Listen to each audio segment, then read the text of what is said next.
ఒక్కర ఇద్దర లెక్కకే అందరూ అమరులు ఎందరో నమ్మా.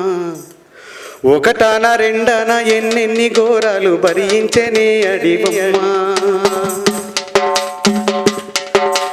ఒక్కర ఇద్దర లెక్కకే అందరూ అమరులు ఎందరో నమ్మా.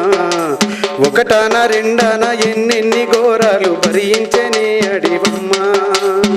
పల్లె తల్లిని వీడిన వాళ్ళను పావురంగా సాదుకుంటది. కన్న తల్లిని మరిసినోళ్ళను గావురంగా పెంచుకుంటది. న్యాయమొక్కటే రక్షించమంటూ ఉద్యమాన్ని నూరిపోస్తది.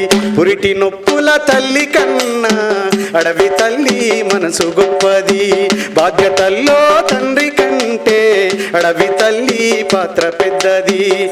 అర్ధరాత్రి శత్రువు వస్తే ఎండిన కులాలికిడి చేస్తది. పాడు శకునం కంటబడితే పక్షితోని కబురు పంపుతది.